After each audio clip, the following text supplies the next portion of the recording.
semuanya. Yang punya hajat semoga Allah kabulkan, terutama yang punya utang mudah-mudahan lunas sebelum lebaran. Amin ya rabbal alamin. Itu penting yang terakhir. Baik, kajian kita adalah kajian Ramadan. Ini berbicara tentang Ramadan. Ramadan itu sudah ada sebelum Nabi diutus untuk jadi Nabi. Puasa itu sudah ada sebagai bagian dari ibadah sebelum Nabi Muhammad itu diutus dapat perintah puasa. Tetapi puasa ini bukan ibadah yang mudah. Puasa ini adalah ibadah yang berat. Fakta berat pertamanya, kita ketika bisa ngopi pagi, ngopi siang, pas Ramadan datang, tak boleh lagi ngopi. Yang tadinya boleh sarapan, boleh makan siang, setelah Ramadan datang, tak boleh lagi makan siang. Yang berkeluarga masih muda dan sehat, habis subuh kadang nitip kaki ke istri, setelah Ramadan masuk, tak boleh lagi nitip kaki ke istri. Jelas ya? Itu berat. Berat itu.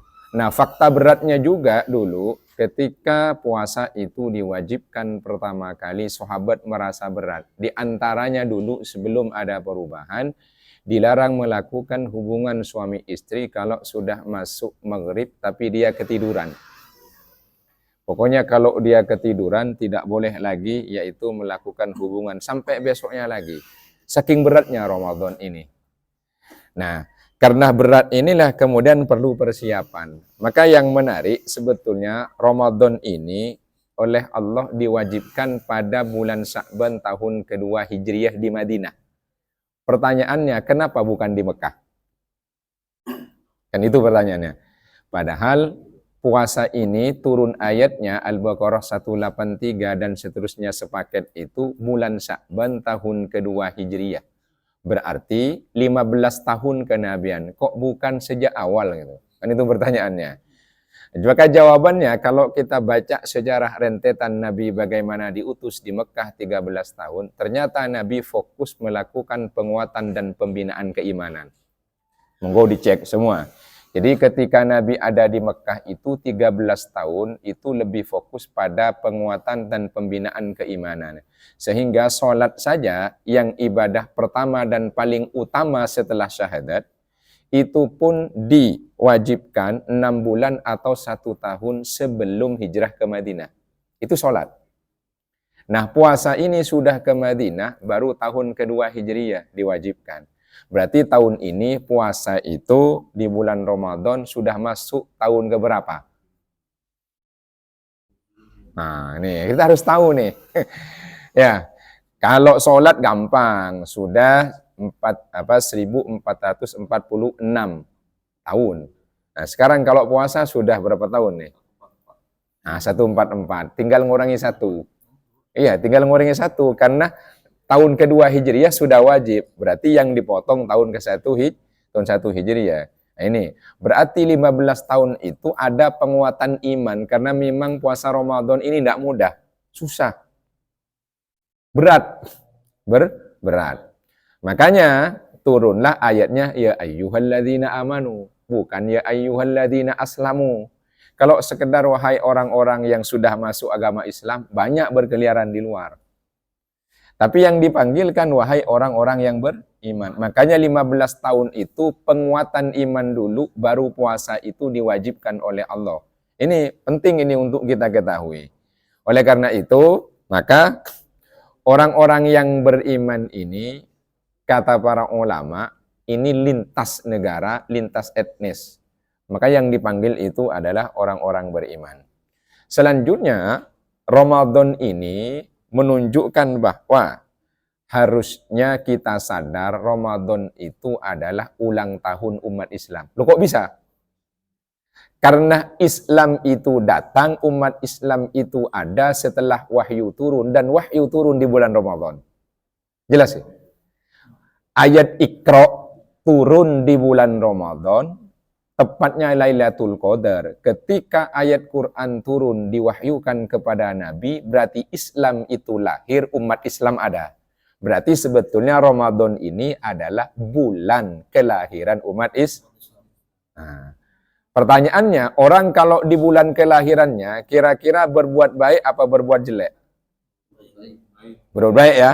Oke, berarti sekarang harus kita sadari bahwa di bulan Ramadan itu adalah ulang tahun umat Islam karena umat Islam lahir pas di bulan Ramadan. Nah, dengan demikian supaya kita menjadi orang yang baik-baik, maka Allah yaitu memberikan banyak kelebihan di bulan Ramadan agar kita menjadi hamba yang soleha, baik secara personal maupun secara sosial. Ayo kita buktikan nih.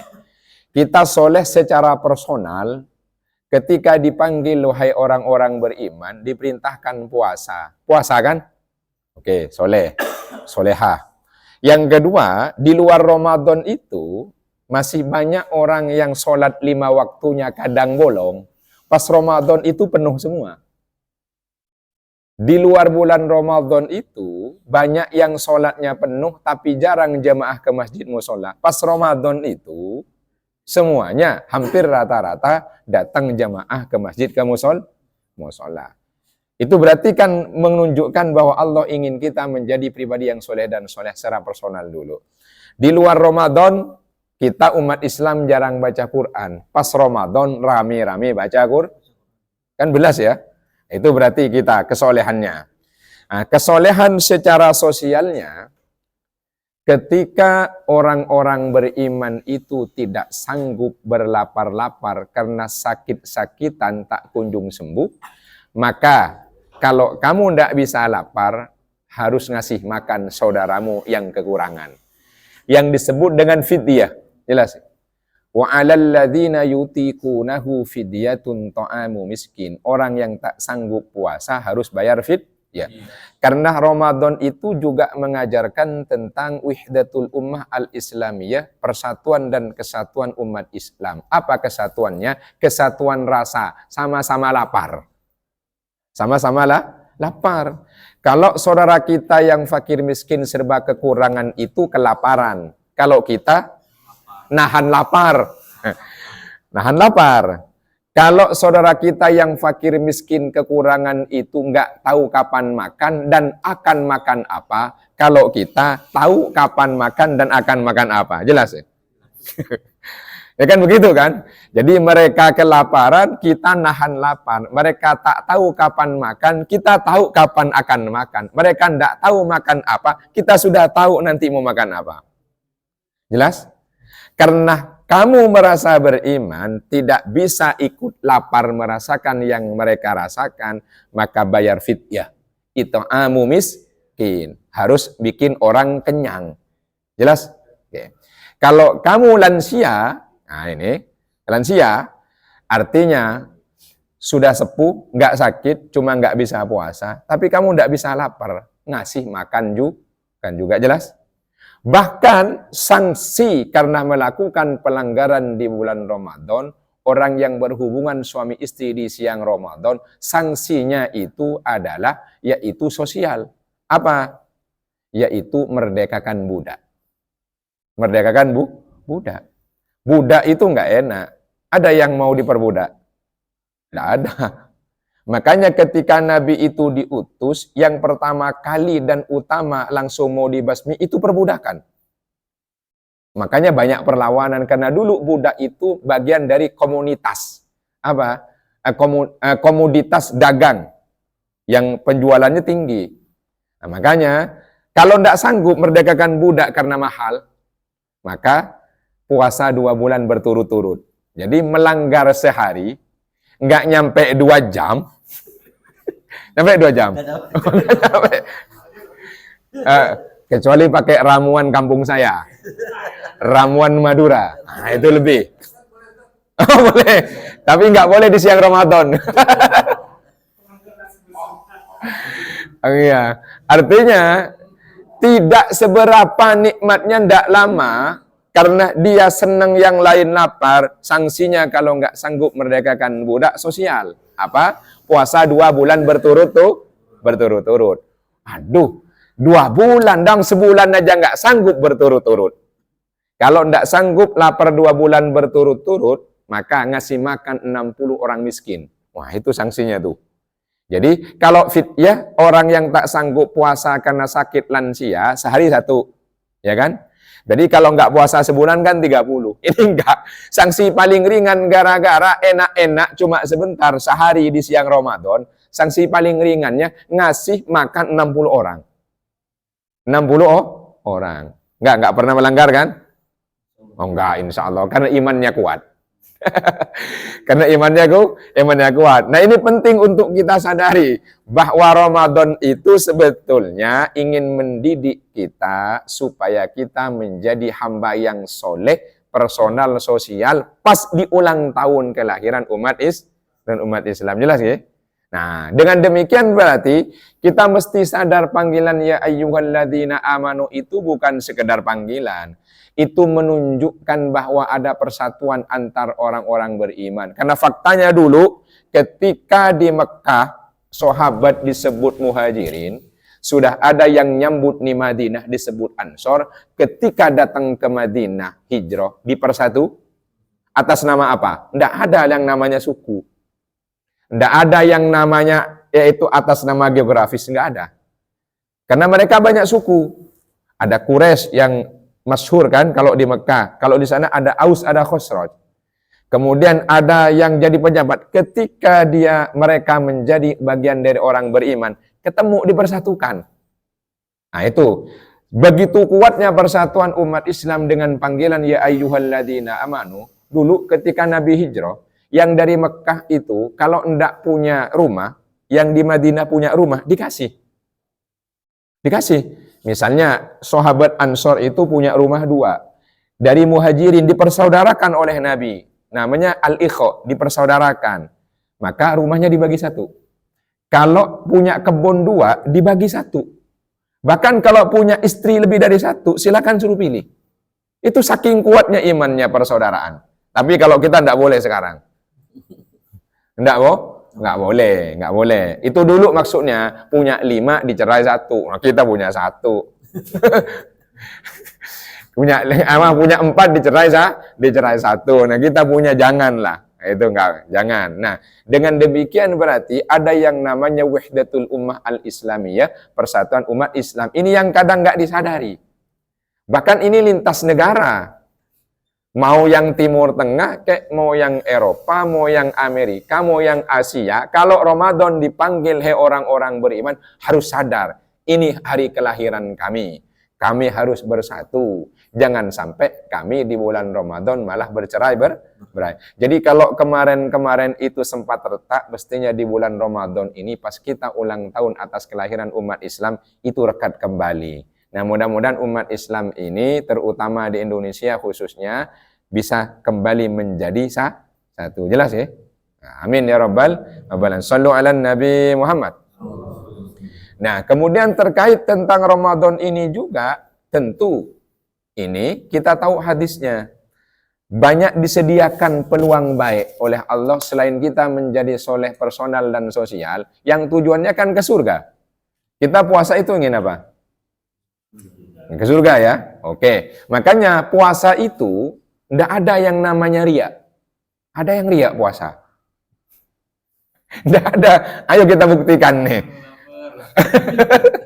Kita buktikan. Orang kalau sholat masih ada kemungkinan riya. Allahu Akbar. Apalagi yang jadi imam. Ada kemungkinan riya. Kalau sedekah ada kemungkinan riya. Kenapa? Karena pengen dilihat orang. Kecuali pas Jumat, itu insya Allah takut riak ditutup semua waktu ngasih. Oh, takut ketahuan itu berarti. Ya, kalau gede mah lihat orang lihat dulu, baru masuk. Artinya ibadah selain puasa itu berpotensi riak. Tapi kalau puasa Ramadan, insya Allah jauh dari riak. Mau riak sama siapa? Pura-pura bibir kering lemes, sama puasa juga gitu. Gak ada. Makanya kata Nabi terkait Allah ini berfirman dalam hadis, wa ana ajzi bihi, aku akan balas langsung puasa. Jadi aku sendiri yang akan balas puasa. Penting. Oleh karena itu, pas bulan Ramadan, kita tahu, kata Nabi pintu surga dibuka enggak? Kan hadisnya begini, idza dakhala ramadhanu futihat abwabul jannati wa ghulliqat abwabu jahannamah wa sulsilatis syayatinu. Versi lain wa suffidatis syayatin. Jadi ada 3 nih. Ramadan itu kalau masuk, maka pintu-pintu surga dibuka. Makanya kita biar jadi orang soleh tadi itu. Yang jarang sholat jadi sholat. Ya, pas Ramadan kan. Yang jarang jemaah ke masjid mau sholat jadi jemaah. Yang jarang baca Quran rajin baca Quran. Yang jarang sedekah pas Ramadan juga. Bukan ngarepin tambah banyak sedekah ya. Nah itu sedekah. Nah ini berarti peluang ke surga. Berarti pintu surga dibuka. Tiap Ramadan. Pertanyaannya, setiap Ramadan pintu dibuka, pintu surga dibuka, kita masuk apa numpang lewat? Masuk. Kita masuk apa numpang lewat nih? Jangan numpang lewat. Loh kan pintunya dibuka, kan belum tentu masuk, suruh masuk. Yang penting kan punya tiket. Sudah dibuka. Tapi mudah-mudahan kita sudah punya tiket, ya nggak numpang lewat. Soalnya ada orang cuma numpang lewat. Numpang lewat apa? Lapar, haus, ya. Cuma nggak dapat apa-apa. Itu namanya numpang lewat. Lah ya kan, makan tidak, minum tidak, hubungan badan tidak, tapi mata jelalatan. Mulut ngomongin kejelekan orang, suka fitnah, ngadu domba, kemudian hatinya masih sombong, iri dengki. Itu kan cuma numpang lewat. Karena kata Nabi, kam min so'imin laisa lahu min siyamihi, betapa banyak orang yang puasa enggak dapat puasanya illal ju' wal atos, cuma dapat lapar sama berarti kan cuma numpang lewat dia di depan pintu surga. Yang kedua, wa ghulliqat abwabu jahannama, pintu-pintu neraka dikunci. Kan enak sebetulnya, pintu surga dibuka, pintu neraka dikunci. Pintu surga dibuka, banyak numpang lewat. Pintu neraka dikunci, banyak yang maksa mau masuk neraka lewat jendela. Bener kan, ada yang begitu kan? Udah dikunci loh nerakanya, tapi maksa pengen masuk neraka lewat jendela. Faktanya orang Ramadan sudah dijadikan kesempatan, kok masih melakukan hal-hal yang berbau dengan neraka. Jelas ya? Yang ketiga, setan dibelenggu. Kalau setan dibelenggu, kenapa masih ada orang bermaksiat di bulan Ramadan? Kan begitu. Katanya setan dibelenggu, kok masih ada orang maksiat di bulan Ramadan? Nah, ini pertanyaannya. Si setan yang mana kira yang dibelenggu nih? Ternyata di Al-Quran setan ada 2. Wa kadzalika ja'alna likulli nabiyyin aduwan syayatinal insi wal jin, kata Allah. Begitulah Muhammad kujadikan bagi setiap nabi musuh baginya dari kalangan setan-setan manusia dan setan jin. Jadi setan manusia, setan jin. Berarti yang di bulan Ramadan itu yang dibelenggu nih setan yang mana? Jin. Yang manusia? Jin. Ya, yang manusia kemana? Berkeliaran. Berkeliaran. Kalau yang setan bukan manusia dibaca ta'awud, a'udzubillahi minasyaitonirrajim, pergi. Tapi kalau yang ini ngikut dia baca, lebih fasih jangan-jangan. Nah, itu ngikutin. Nah, mudah-mudahan kita tidak menjadi setannya lah. Amin ya rabbal alamin. Jelas? Nah, karena demikian maka sudah pintu surga dibuka, cuma numpang lewat, pintu neraka dikunci, maksa masuk lewat jendela. Setan-setannya udah dibelenggu, kok dirinya jadi setan. Wajar kata Nabi, rogimah anfurojulin. Ata alaihi Ramadan. Versi lain, dakhala alaihi Ramadan thumman salakho falam yufar lahu. Rugi, celaka, rugi betul orang.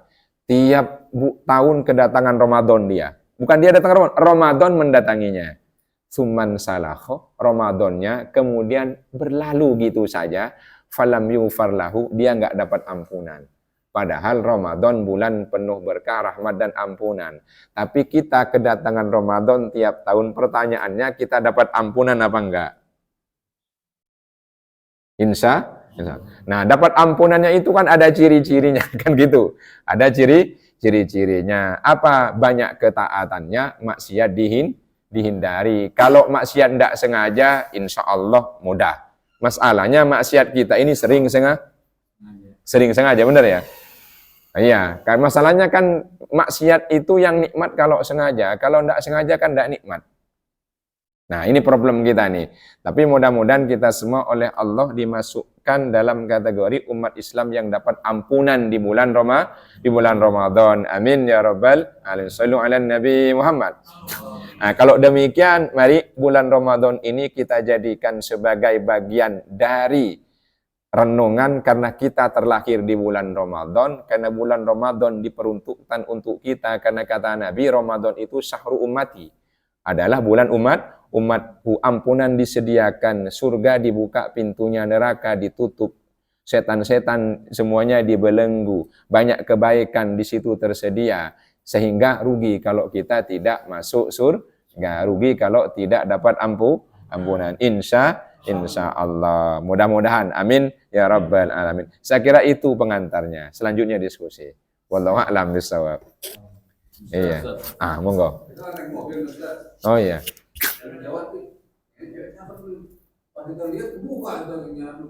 Nah, kalau tidak sengaja spontan itu nikmat. Iya. Iya. Nah, itu nikmat namanya. Ya. Ya, ketika pandangan pertama, an-nadhrah al-ula, pandangan pertama itu kita kan biasa orang beriman astagfirullah, itu nikmat. Nah, lanjutin lagi itu namanya sudah maksiat. Sudah sengaja. Ini lanjut mau enggak nih kira-kira? Bukan, lanjut lihatnya maksudnya. Oh, enggak, itu nikmat. Itu nikmat. Ya, itu nikmat. Karena enggak sengaja. Yang problem itu setelah astagfirullah begini penasaran. Penasaran, lihat lagi. Nah, itu dia. Itu dia maksiatnya. Berarti ada unsur sengaja. Ya, itu enggak masalah yang demikian. Itu nikmat. Makanya puasa itu masuk kategori obat bagi bujangan yang belum kawin. Ini bulan puasa kok enggak jadi obat gitu. Nah, kan gini ya, ma'syaras sababi man istata'a minkumul ba'ata falyatazawwaj fa innahu aghaddu lil basari wa ahsanu lil farji wa man lam yastati' fa 'alaihi bis-shaumi fa innahu lahu wija. Kan begitu. Hei pemuda, kalau sudah cukup waktunya punya bekal kawin, karena kawin bisa menundukkan pandangan, bisa menjaga kemaluan. Kalau enggak sanggup untuk kawin, puasa. Karena puasa itu obatnya. Ini kawin udah kawin pas puasa juga, enggak tahan juga. Kan masalah berarti ini. Ya, nikah sudah, nah, pas bulan Ramadan, kan begitu kan? Tapi ternyata masih jelalatan. Ini kan masalah ini. Kalau pemuda, dia nggak puasa, jelalatan, masih ada wajarnya, meskipun nggak baik. Kan begitu?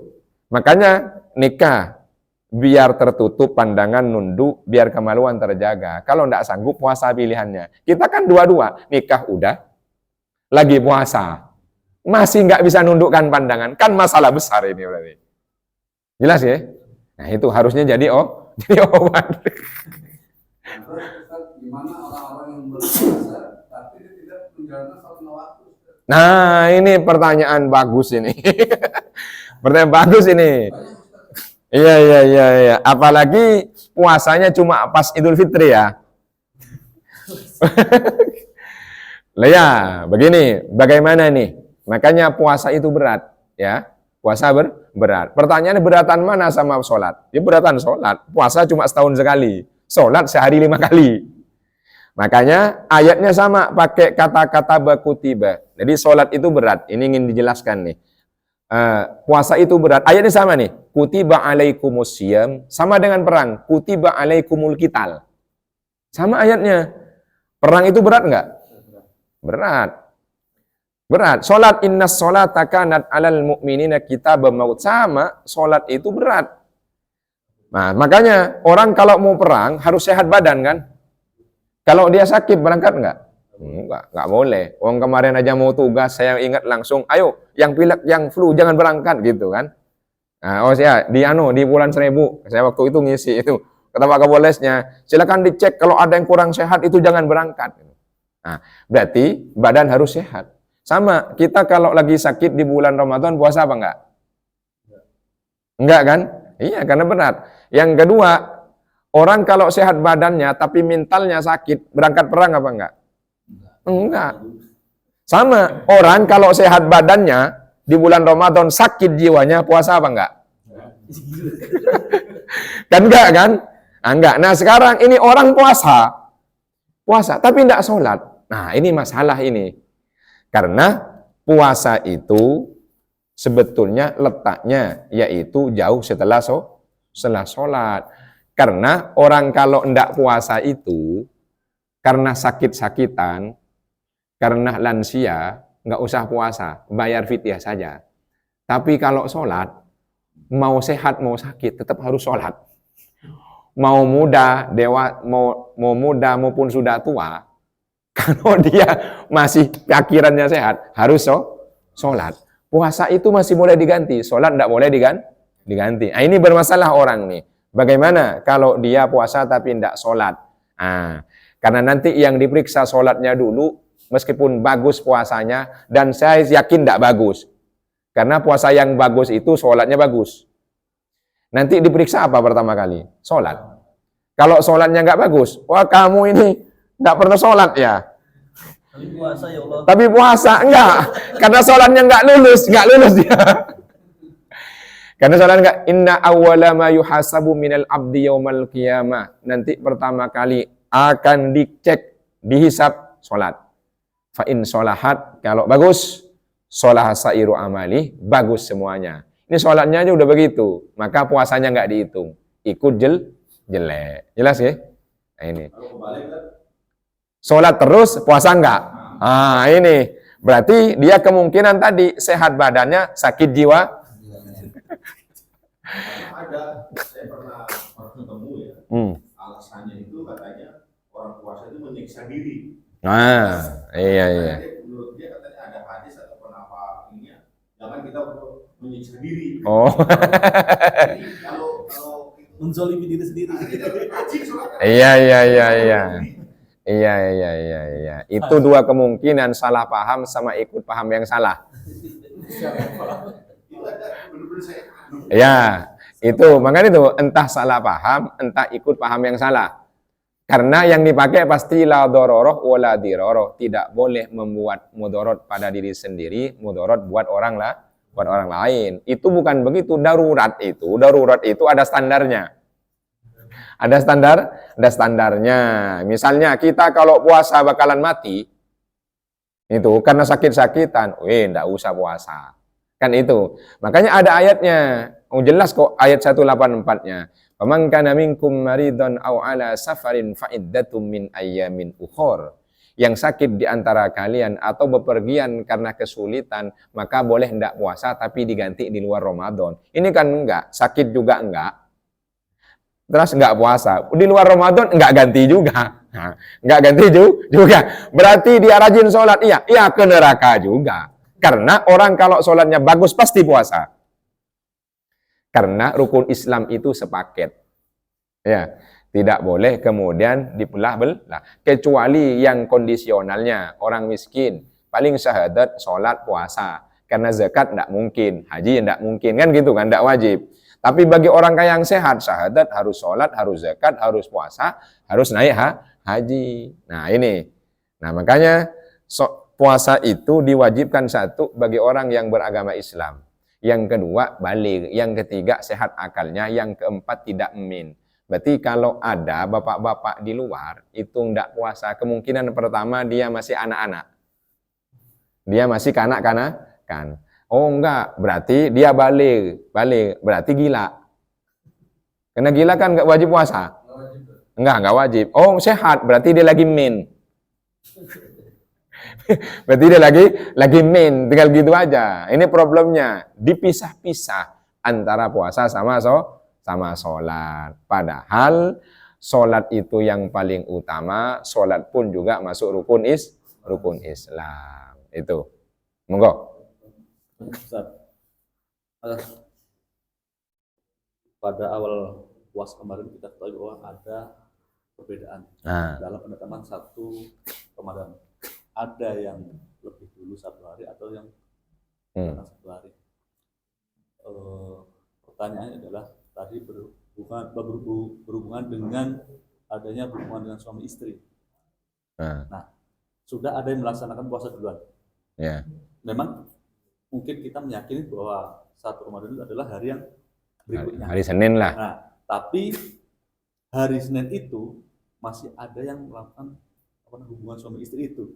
Yang melakukan hubungan itu yang puasa Senin apa yang Selasa? Yang Selasa. Tapi kan sudah Iya, ada iya, yang iya, iya, menjalani iya. Ramadan di hari Seninnya. Iya, iya. Bagaimana hukumnya teman? Ini kan mungkin di kita ini kan jadi pertanyaan, kan sudah ada yang puasa. Iya, iya. Bagaimana hukumnya itu? Oh iya, baik. Yang pertama sebetulnya kalau pakai Hijriyah nggak ada yang beda. Sama-sama tanggal 1 Ramadan. Ya. Tapi yang Masehinya yang beda ya. Ya, kita kan sama-sama puasa tanggal 1 Ramadan. Cuma untuk menentukan itu yang berbeda karena beda metodologi. Kalau yang pemerintah dipakainya hisab sama ru'yah. Ormas selainnya itu ada di dalam. Saudara kita yang MU ya. Kalau bola itu Madura United. Kalau ormas Muhammadiyah. Ya. Ya artinya yang ikut Senin dan yang sama itu kan pakainya hisab sudah kehitung. Itu. Cuma yang pemerintah NU dan yang lain itu juga bukan nggak ngitung-ngitung. Cuma pakai ru'yah juga harus dibuktikan benar nggak hitungan ini. Kira-kira gitu nih. Jadi kalau kita punya hitung-hitungan hari ini nih akan hujan, buktiin hujan apa enggak. Kita punya hitung-hitungan hari ini Pak Kapolda datang, buktiin datang apa enggak. Kan gitu kan. Nah maka bagi yang ngikut tanggal 1 Ramadan hari Senin, disitulah dia tidak boleh berhubungan badan. Tapi bagi yang puasanya Selasa, berarti hari Senin belum masuk Ramadan. Dia boleh. Boleh, karena buat dia belum Ramadan, belum bulan puasa. Masih bulan Sya'ban. Tahu dari mana? Ada hadis, fa'in gummah alaikum. Kalau bulan tidak kelihatan, kalian terhalang awan, fa'akmilul iddatah thalathina yauman, sempurnakan hitungan Sya'ban 30. Berarti hari Senin itu karena tidak kelihatan waktu lihat malam Senin sore, Ahad sore, berarti Senin bukan Ramadan tapi masih Sya'ban. Maka yang puasa Selasa, Senin itu tidak masalah berhubungan badan siang karena bukan masuk bulan Ramadan. Bagi yang sudah ikut hari Senin, ya berarti dia bermasalah kalau berhubungan badan. Jelas sih? Oke. Nah, tapi silakan yang ikut pertama hari Senin, lebarannya tetap konsisten. Ya. Jadi konsisten. Ya, yang ikut Selasa, lebarannya konsisten ikut yang Selasa. Jangan kemudian milih puasa yang Selasa. Paskanya duluan nih, lompat ke sebelah. Nah, itu yang keliru, jelas? Nah, itu. Jadi monggo-monggo saja. Jadi yang Selasa berarti Senin belum Ramadan, masih 30 Sya'ban. Yang ikut Seninnya sudah 1 Ramadan. Tidak ada masalah itu. Yang bermasalah ya tadi itu puasanya awal ikut selang Selasa karena belakangan, pas lebaran ke sebelah karena duluan. Nah itu yang bermasalah. Berarti kalau yang puasa Senin, lebaran duluan cerita. Oh tergantung. Makanya yang puasa Senin itu sudah menentukan Idul Fitri kapan. Nah kapan? Yang Selasa menentukan kapan. Seandainya sama misalnya nih. Seandainya sama-sama 30, sama-sama 29. Berarti kan yang Senin duluan, yang Selasa belakangan. Kan itu kalau angkanya sama 29 Ramadan, kalau 30 sama. Jangan ikut yang Selasa, lebarannya ikut yang hari Senin. Berarti kan kepotong dia. Nih, 29 Ramadan buat yang Senin. 29 Ramadan buat yang Selasa. Ikut puasa Selasa, ternyata lebarannya ikut yang lebaran mulai Senin. Berarti kan 28 dia puasanya.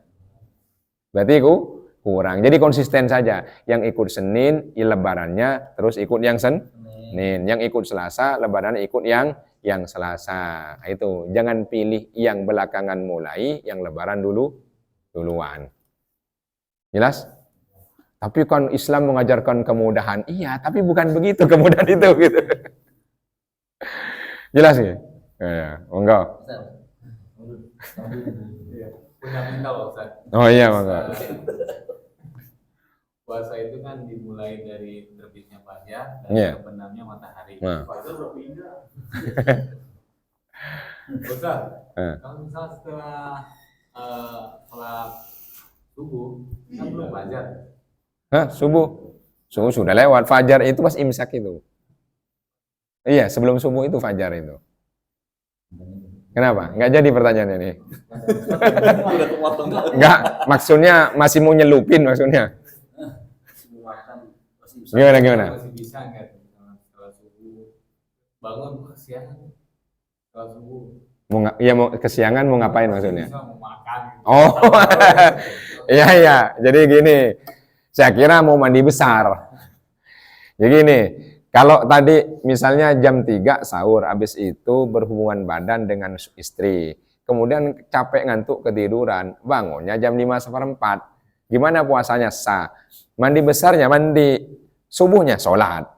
Itu sah. Nah, kalau sekarang ternyata ketiduran, bangunnya jam 5:15 atau pas adzan subuh, boleh nggak makan? Sudah nggak boleh, sudah lewat. Karena fajar itu wa kulu washrabu hatta yatabayyana lakumul khaytul aswadu, ya kan?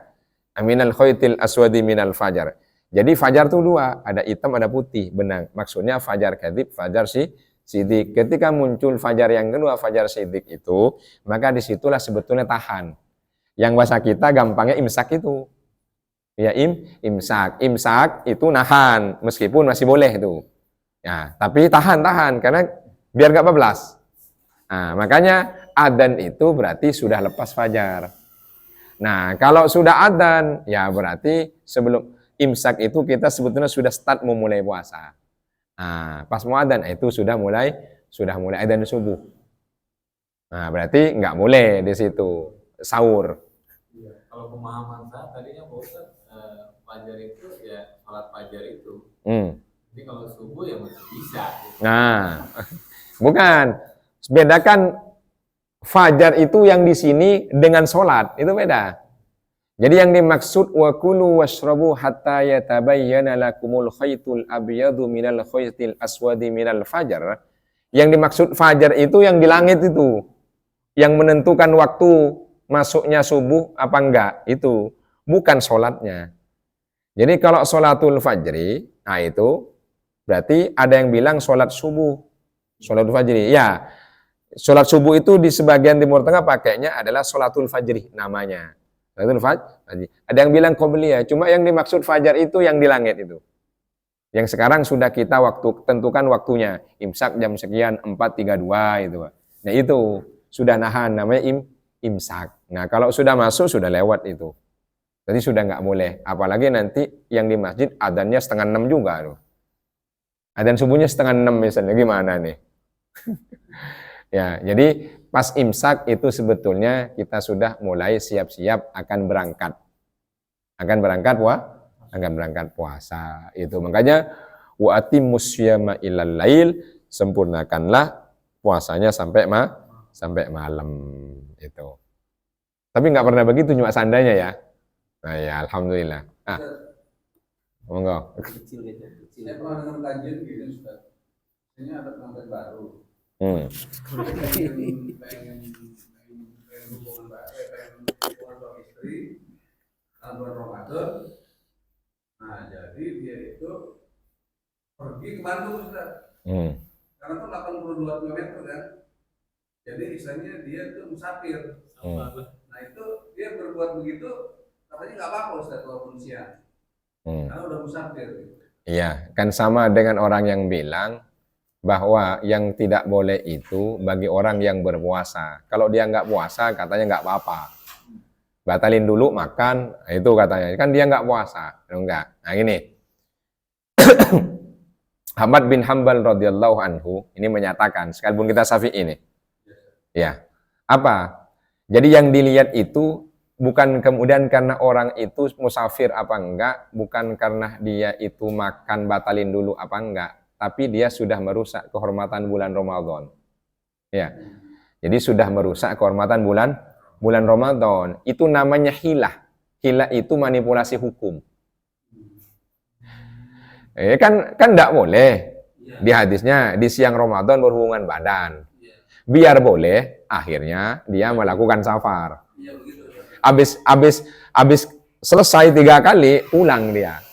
Pertanyaannya, yang masuk kategori safar, musafir itu sekedar 82 kilo, apa dia sebetulnya orang yang niat melakukan nginep?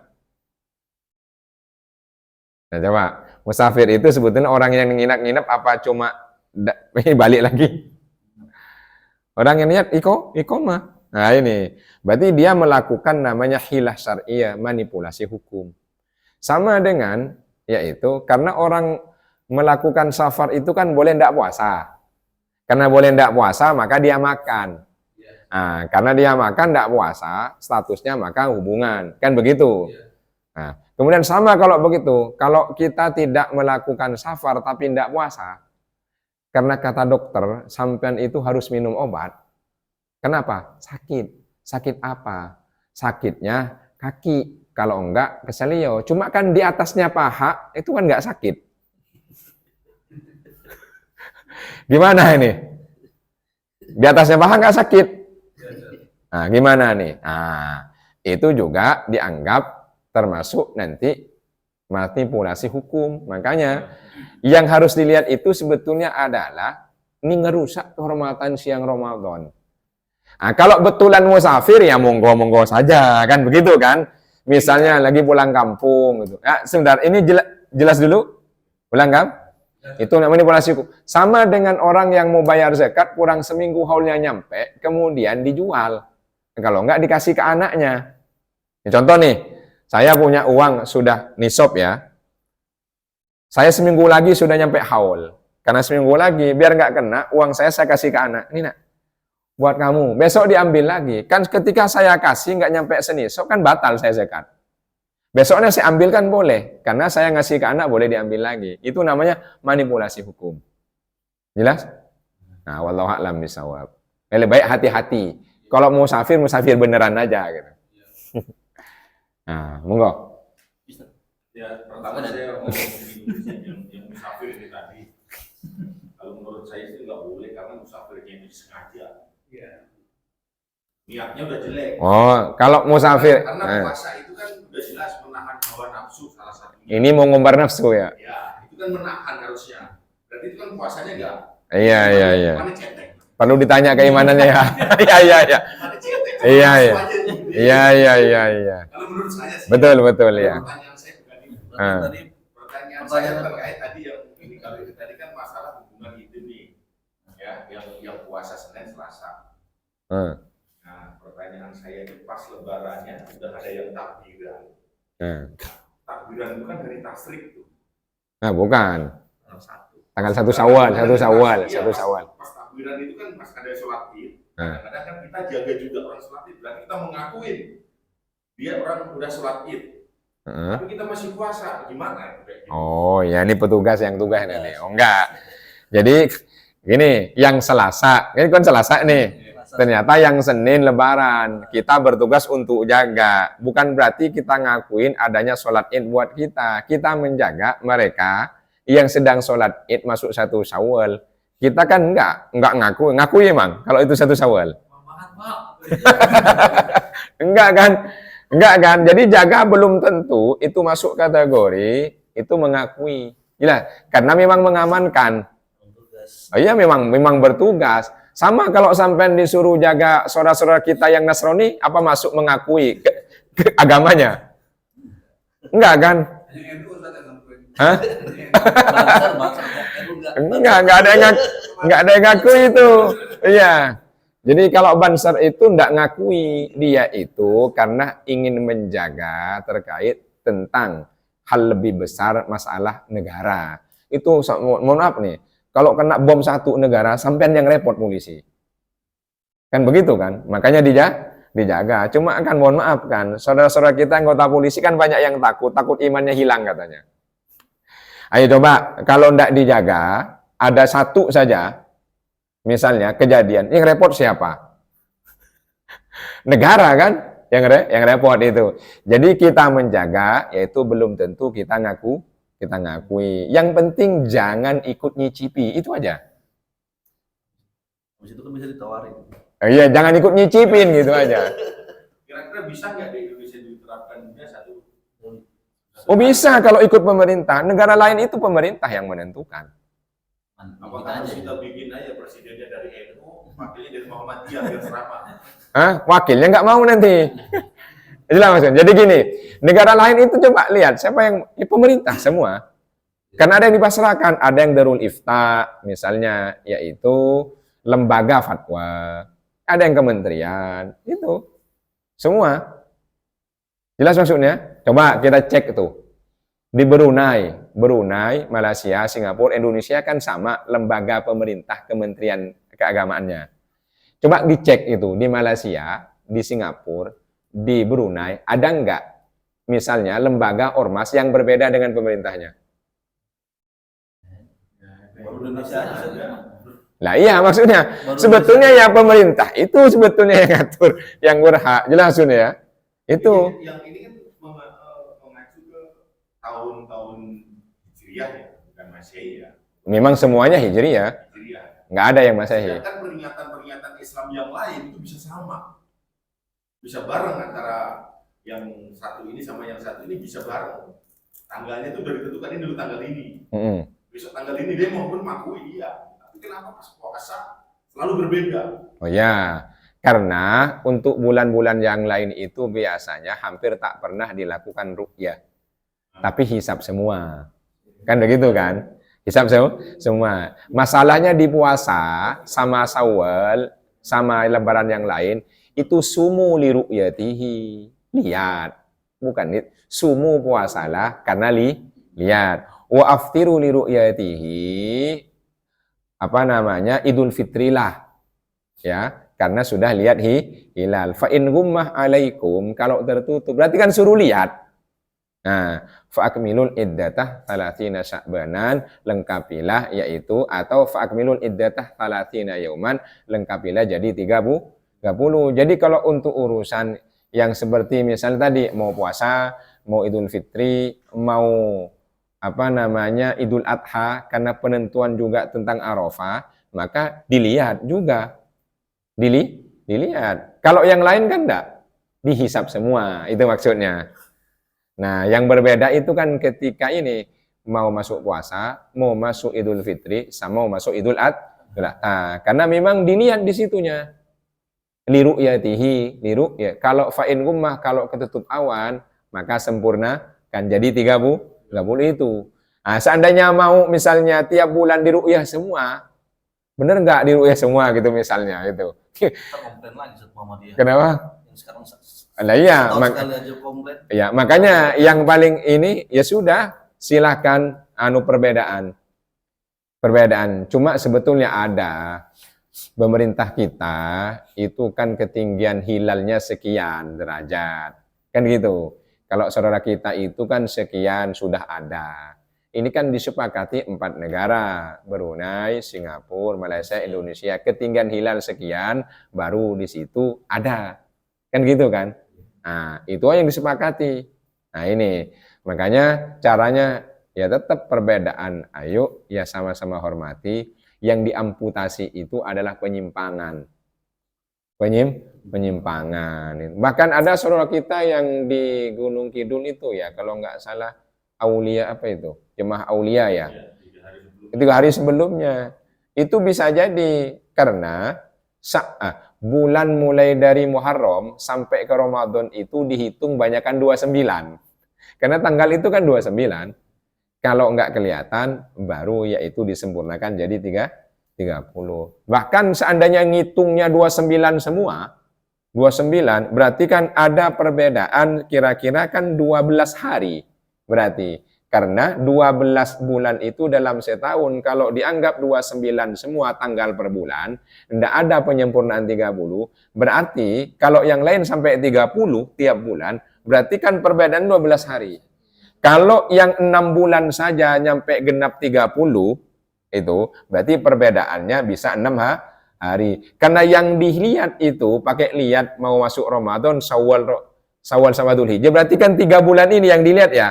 30 semua, berarti wajar kalau ngitung 29 semua, itu lebih awal 3 hari. Kan logikanya sederhana begitu. Tapi yang paling penting sama-sama hormat. Yang kedua, kita jangan ikut terlalu masuk perdebatan, tapi tidak puasa. Ya, tapi tidak puasa. Itu sama kayak orang debat kunut. Debat melulu kunut. Enggak. Ternyata yang debat tuh enggak pernah sholat subuh. Biar nggak ada perdebatan. Nggak ada perdebatan gitu. Iya gitu. Gitu. Iya. Jelas? Monggo. Ustaz, yang mau saya tanyakan masalah fidyah sebenarnya. Pertama, untuk ada nggak Ustaz batasan umur, umpama usia berapa itu boleh membayar fidyah itu? Di lain kesehatan.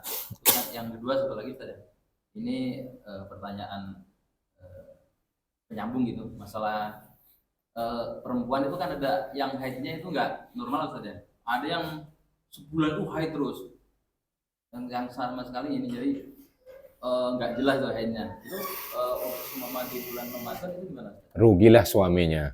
Iya, ada yang saudara saya Mas. Iya, disitulah rugilah suaminya. Karena nggak punya anak juga, beliau pernah kita ngobrol, terus tanya, makanya saya tanyakan di sini. Oh, iya, baik.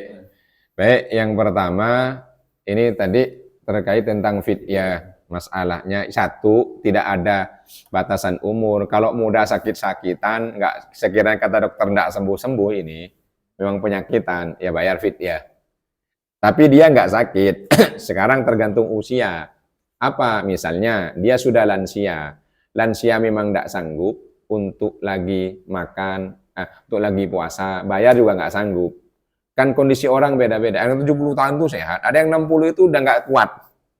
Dia sudah nggak kuat. Ya tergantung kondisi orangnya.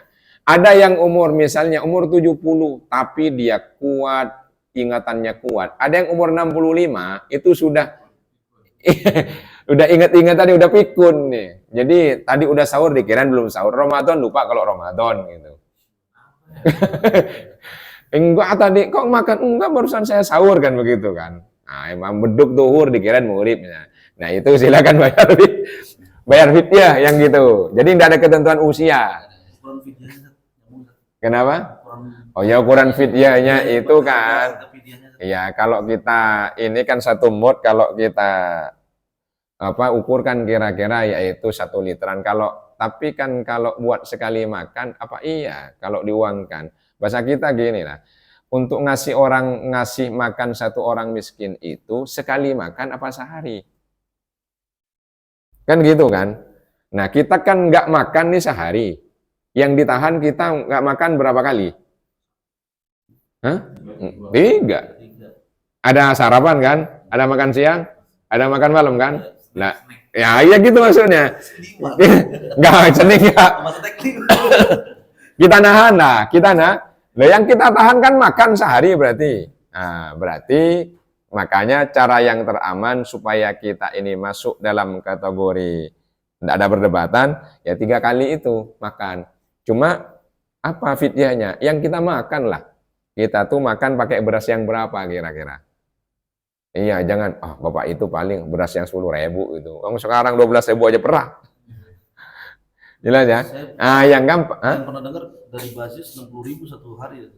Kenapa? Iya itu kan kalau diukur makannya 20.000 karena pecel ayam, pecel lele kan segitu, kan gitu kan? Iya, tapi kalau misalnya yang dimakan beras yang 1 liter 30.000,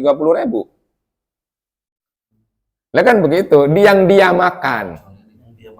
Iya kan yang dia makan. Misalnya buat kita yang kita makan berat 14.000, 15.000 pecel lele, kan gitu kan? Kita sekali makan di pinggir pecel lele, pecel ayam 20.000 kan? Nah, bagi orang yang duitnya banyak, beras yang dimakan berkualitas itu sekali makan 500.000. Dia sekali makan bisa 500.000 kan? Nah, itu maksudnya, tergantung. Makanya dilihat standar dimakannya yang dia makan apa. 60.000 itu buat standar umum kayak kita ini. Karena kalau sekali makan duduk ya 20.000 kan gitu kan? Nah, makanya 60.000 itu 3 kali buat kita. Ini masalahnya yang kita makan bukan yang begitu. Jelas? Nah, itu. Jadi, ya kalau misalnya mau makan, ya nyebut aja. Padang misalnya, atau ini warteg, atau apa. Ya standarnya berapa? Saya kira 20.000 itu memang sudah sangat standar. Ya, sudah sangat standar memang. Tapi kolak belum. Belum. Ya, itu beda. Kalau lebih jadi sedekah.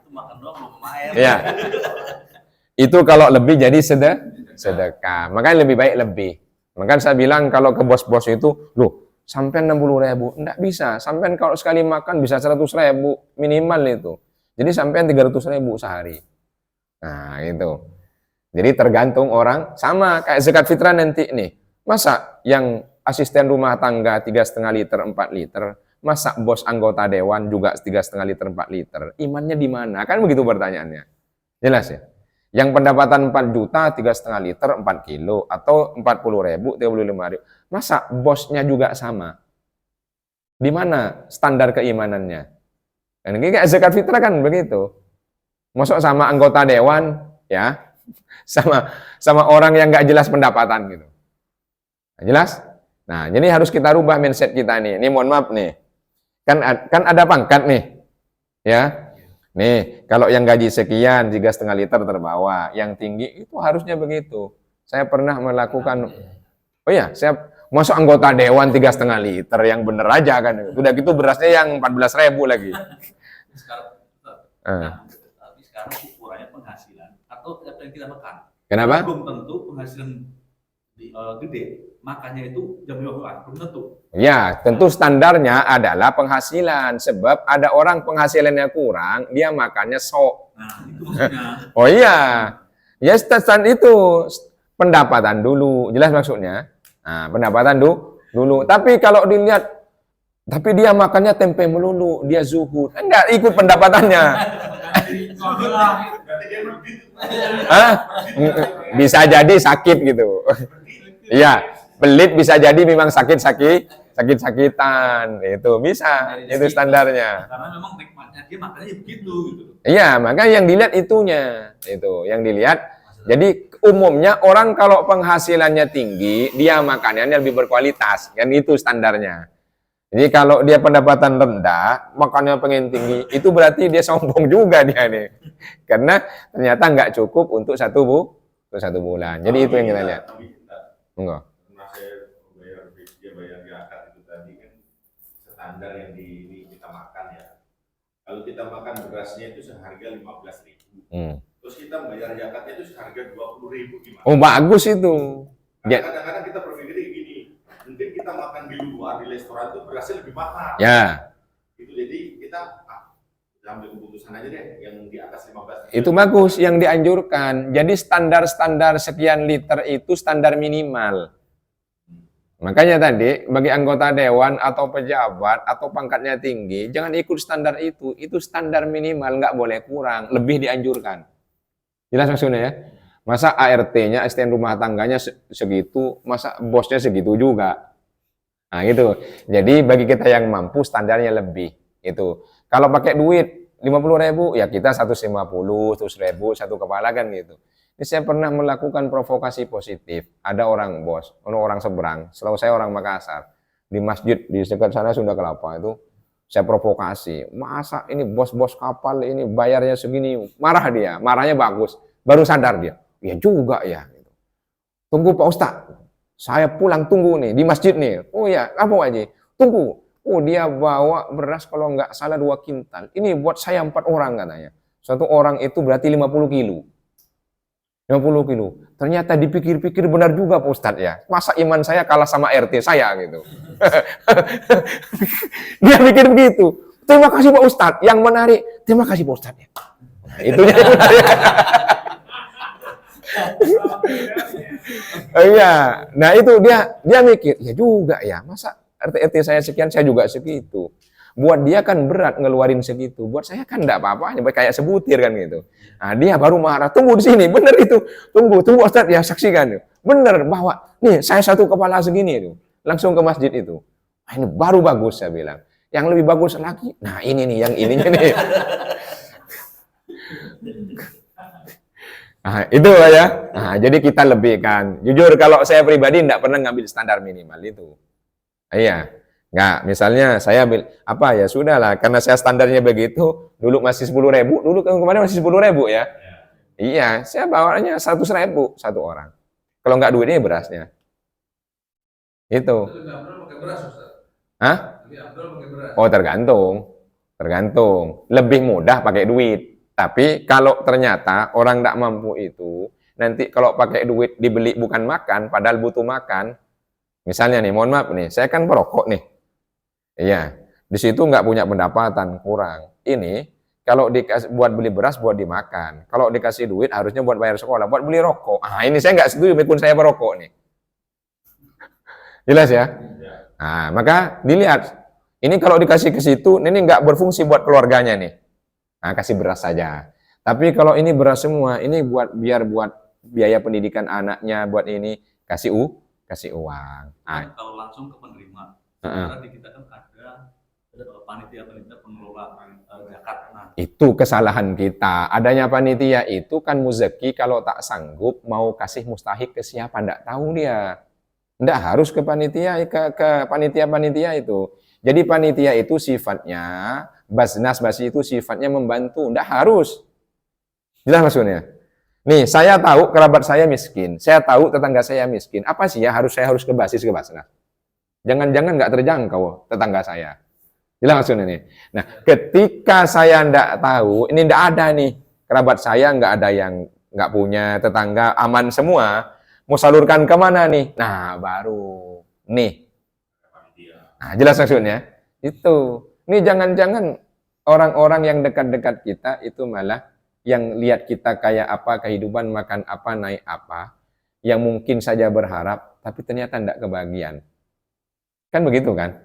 Nah, itu. Jadi kita ini harus tidak wajib harus ke panitia, tapi kalau kita tidak tahu mau disalurkan ke siapa, takut salah sasaran, monggo ke panitia. Jelas? ijab kabul gimana kan? Apanya? Ijab kabul. Ya tinggal ngasih zakat fitrah, tinggal gitu. Iya, zakat fitrah saya. Tinggal ngasih. Ini fitrah saya, ini fitrah anak saya. Iya. Tapi itu satu keluarga boleh dikasihkan ke satu orang. Oh, boleh. Boleh ya? Boleh. Bahkan nanti kalau jadi panitia nih. Istri, berarti 5 orang. Iya. Ini ada orang lewat miskin, ada pengemis segala macam, kita kasih Ya. untuk 5 orang. Ya, malah saya masuk menganjurkan begini nih. Ini ada satu RW nih. Satu RW misalnya. Itu kan masalahnya zakat. Zakat. Yang bermasalah itu orang yang zakat dapat lagi. Nah, kan begitu kan? Sering gitu ya? Tadi bayar zakat. Kalau bayar zakat berarti kan dia mampu ya. Sebab kalau orang tidak mampu kan tidak wajib bayar zakat. Kan gitu. Tadi bayar zakat, kok dia nerima zakat? Jelas? Apalagi tadi zakatnya itu 3,5 liter, dapatnya 50 liter. Kan ada masalah di sini nih berarti ini. Kan ada masalah ya? Berarti kalau dia zakat, berarti dia standarnya orang punya. Kan begitu kan? Iya, karena kan tidak wajib kalau tidak punya. Nah sekarang kita cek nih. Satu RW misalnya, kalau di situ dilihat yang betul-betul tidak punya itu berapa orang. Dapatnya 5 ton. Ternyata 5 orang yang betul-betul tidak punya. Nah, biar produktif kasih ke 5 orang itu. Kan produktif. Iya, tahun depan dia jadi muzaki. Nah, kita nggak ke situ, nggak banyak ngarah ke situ. Jelas nggak? Ini punya duit, duitnya dapatnya misalnya 20 juta. Di situ 5 orang yang nggak punya, beras sekian. Ini kasih produktif. Sampai dagang apa? Nih, zakat nih modalnya. Kan produktif itu. Nggak tiap tahun makin banyak mustahik. Jelas maksudnya? Nah, itu baru begitu. Jelas ya? Nah, yang jadi panitia nih terutama nih. Izin kembali lagi dari Monggo. RW. Itu enggak apa namanya? Kaya enggak, miskin enggak. Jadi hanya pas-pasan, cukup makan dari itu. Makanya kadang udah berikan zakat, ya terima dikasih lagi karena anaknya kalau beli baju lah, kalau ini dan itu, kalau butuh zakat ada, tapi kita kasih lagi karena masih kekurangan. Harusnya jangan zakat. Apa itu? Loh, kan zakat fitrah itu diwajibkan bagi orang yang mampu dan lebih, kan gitu kan? Iya. Paling tidak standar minimalnya itu adalah ada lebih dari buat makan, bayar kontrakan atau bayar kebutuhan lain di pas hari Idul Fitri itu. Maka dia bayar zakat. Tapi kan yang dikasihnya itu kan kepada fakir miskin. Fakir itu kan ada, kalau Syafi'i, fakir itu orang yang kebutuhannya 100.000 sehari, pendapatannya kurang 50. Miskin itu kebutuhannya 100.000, pendapatan lebih 50, nggak nyampe 100. Berarti kan nggak tertutupi. Ya, kalau orang kebutuhan 100, pendapatan 100 pas, itu kaya. Karena dia nggak butuh ke orang. Jelas maksudnya ya? Nah, itu kan standarnya kan begitu tuh. Ini berarti yang harus bayar zakat fitrah kan orang yang mampu. Nah, orang yang mampu. Nah, sekarang kok malah dikasih lagi. Nah, itu mestinya apa namanya? Ada edukasi terkait ini, terutama yaitu yang jadi panitia-panitia itu. Ini harus diedukasi. Karena kalau tidak fakir miskin kan ada yang lain. Siapa? Ada orang yang punya utang banyak dia. Punya utang banyak karena misalnya bangkrut berbisnis sehingga utangnya banyak daripada asetnya, atau dia berutang untuk biaya pendidikan anak. Nah, itu bayarin itu. Ada untuk merdekakan budak fisabilillah. Nah, fisabilillah ini kalau dulu kan jihad. Karena buat biaya perang. Butuh senjata, butuh kuda, butuh bekal kan? Sekarang kan udah nak perang misalnya. Fisabilillah itu ada yang bilang itu adalah guru, ada yang bilang ustadz, ada yang bilang ya itu. Tapi kalau misalnya ustadznya mobilnya 2, rumahnya 2, istrinya 2, apa masih boleh gitu? Kan gitu katanya kan? Maka ada fakir miskin, dia guru ngaji, fakir miskin, satunya bukan, ya dahulukan yang guru ngaji. Nah, itu maksudnya tuh. Jelas ya? Itu baru masuk fi sabilillah. Jadi problem kita di situ. Problemnya. Sehingga orang tidak mampu akhirnya ngutang buat zakat fitrah. Nah, itu. Padahal nggak wajib zakat fitrah. Nah, tadi cara distribusinya bisa nggak kira-kira produktif? Baliknya gitu-gitu aja, nggak produktif itu. Jelas maksudnya ya? Nah, bisa nggak PRW ini produktif nih? Dicari yang betul-betul kan punya data tuh. Setiap RT, siapa yang betul-betul nggak punya kira-kira? Tapi Ustaz ini, Ntar dulu, ini sudah beres ini. ya berkesinambungan ini tadi. Oh iya, monggo. Maksudnya dalam satu RW itu, mungkin zakatnya diserahkan di panitia. Nah, sementara di lingkungan RW itu, standarnya mungkin kalau secara kehidupan mungkin ya sudah semua lah itu. Iya. Mampu, nggak benar-benar orang miskin banget gitu kan. Iya. Untuk distribusinya kan berarti kan harus kelasnya paling. Jangan keluar lah, jangan di situ. Keluar. Loh iya, orang dia mampu semua. Mampu semua. Makanya kalau ada yang tidak mampu di lingkup itu. Kalau mampu semua, nggak ada yang fakir miskin, nggak ada mustahik gitu. Pindah ke keluar. Nah, di situ yang dimaksud ternyata warga itu tidak tahu mau kasih ke siapa. Disitulah fungsi panitia itu. Jelas maksudnya ya? Nah itu, jadi nggak harus muter di RW itu. Kalau RW-nya itu sanggup komplek misalnya, apa ya ada orang miskin di komplek itu? Nggak ada kan, zakat fitrah. Nah itu misalnya, nggak boleh dikasih ke orang komplek lagi, berarti harus dialihkan keluar. Itu maksudnya. Jadi harus tepat sasaran distribusinya, sehingga sebetulnya kan bisa produktif. Monggo? Tadi itu belum menjawab. Oh, yang kedua karena tadi disambung ya. Ya bagaimana nih dengan yang sebulan keluar darah terus? Jadi tidak bilang head darah, jangan bilang head sebulan. Karena head itu maksimal 15 hari. Bagaimana kalau sebulan keluar darah terus? Nah, disitulah derita suaminya, sebulan keluar darah melulu. Enggak, begini, bagaimana nih? Nah, yang 15 hari lewat itu namanya istihadah. Ya, dia wajib puasa dan juga wajib sholat. Oh iya, karena darahnya bukan haid tapi istihadah. Jadi yang 15 hari itu yang dihitung haid. Jangan puasa, juga tidak perlu sholat. Hari ke-16 sampai ke-30-nya itu terhitung masa suci. Cuma darahnya bukan haid, tapi istihadah. Istihadah. Kalau 1 sampai 15 nggak boleh digauli. Kalau 16 sampai 30 masih boleh digauli. Kalau itu boleh puasa kayak gitu. Oh, memang harus, bukan cuma boleh. Harus, karena dia masa suci. Jadi hari ke-16 itu sudah masa suci dia. Darahnya bukan darah haid, tapi darah istihadah. Bukan haid. Berarti wajib sudah puasa sama sholat. Jelas? Nah, itu pentingnya belajar haid di situ tuh. Boleh juga. Boleh. Caranya gimana? Ya, terserah suami. Apa disemprot dulu? Walaupun nggak puasa dia sama setiap bulannya tuh dia nggak ini. Iya, cara ngitungnya gitu. 1 sampai 15 head. 16 sampai belakang suci dia. Itu maksudnya normal. Yang saya ketahui. Sampun? Ya, Be. Oh, ya monggo. Ustaz, pernah saya membaca suatu buku judulnya itu Kilaunya Akidah Imam Syafi'i. Apa? Kilaunya Akidah Imam Syafi'i. Kilau. Itu siapa yang ada ulama Monggo. yang menulis buku itu bahwa itu terkait dengan adanya tauhid yang ada tiga, uluhiyah, terus sama wasifah. Oh, bukan Syafi'i, Ibnu Taimiyah. Bukan Syafi'i. Tapi kilaunya itu kilau akidah Imam Syafi'i. Judulnya itu. Nah, dari situ ada yang menyatakan bahwa memang perbedaan di kita ini selalu ada. Perbedaan adalah rahmat kalau nggak salah. Namun sepanjang itu masih dalam satu tauhid, janganlah dibesar-besar perbedaan itu. Ya. Jadi, bagaimana terkait dengan perbedaan-perbedaan yang sekarang ini kadang berlanjut sampai jangan hubungan hubungan Islamnya ataupun hubungan persaudaraan pun sampai lebaran pun juga masih rusak gitu. Apalagi tanggal berapa ini akan ada keputusan besar ya. Nah, itu.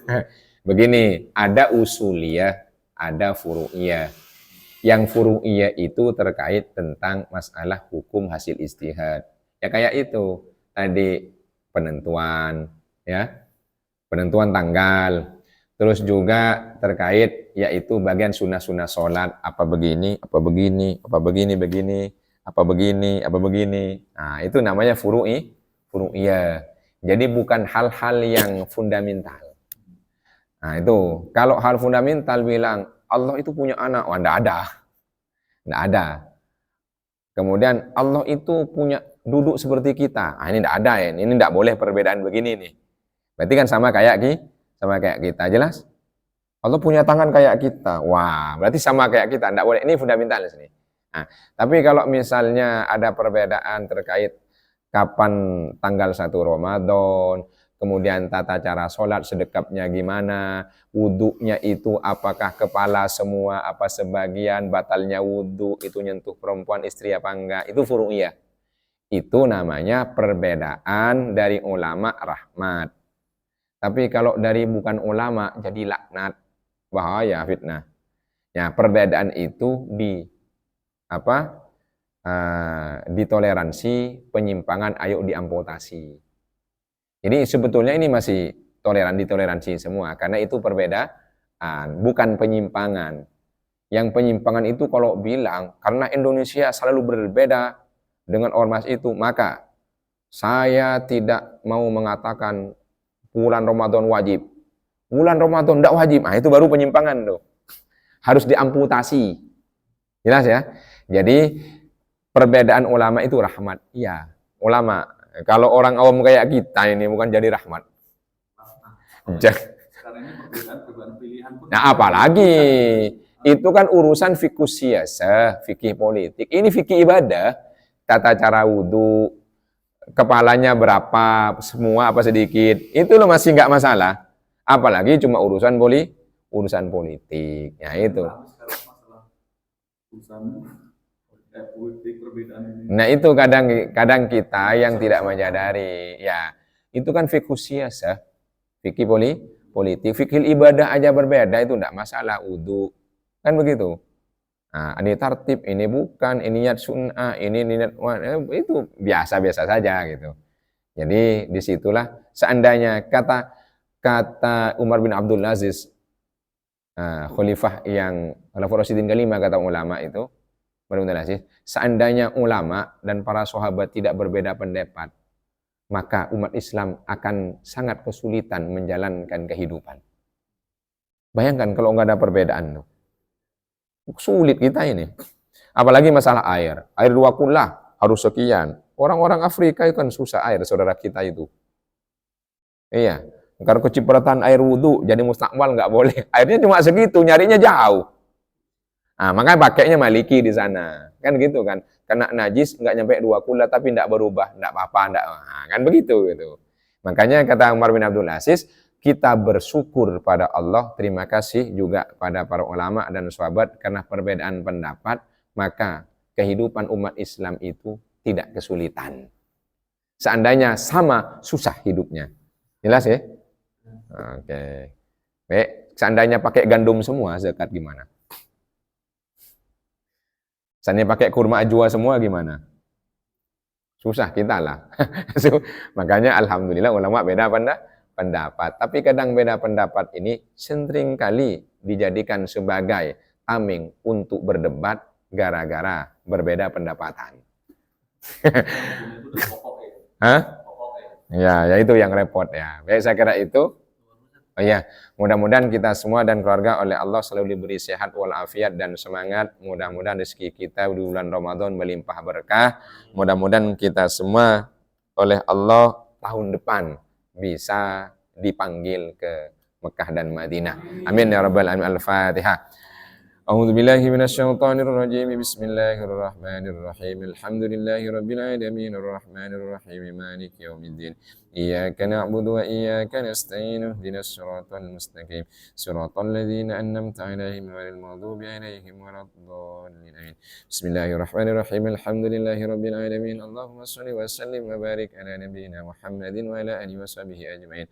ربنا ظلمنا أنفسنا وإن لم تغفر لنا وترحمنا لنكونن من الخاسرين ربنا اغفر لنا ذنوبنا ولوالدينا وأولادنا وأزواجنا وأصحاب الحقوق الواجبة علينا ومشايخنا وتلاميذنا والمسلمين والمسلمات والمؤمنين والمؤمنات الأحياء منهم والأموات اللهم اشفنا وأهلنا والمسلمين اللهم سلمنا وأهلنا والمسلمين اللهم انصر إخواننا في فلسطين اللهم اجعلنا وأولادنا من أهل العلم والخير واجعلنا من أهل القرآن الكريم اللهم اكثر مالنا ولدنا وبارك لنا فيما أعطيتنا ودل حياتنا على طاعتك واحسن عملنا واغفر لنا اللهم يسر لنا أمورنا ولا تعسر اللهم يسر لنا زيارة مكة المكرمة والمدينة المنورة اللهم اجعلنا مقيمين الصلاة من ذرياتنا اللهم اجعلنا من أهل حسن الخاتمة ربنا آتنا في الدنيا حسنة وفي الآخرة حسنة وقنا عذاب النار وصلى الله على سيدنا محمد وعلى آله وصحبه وسلم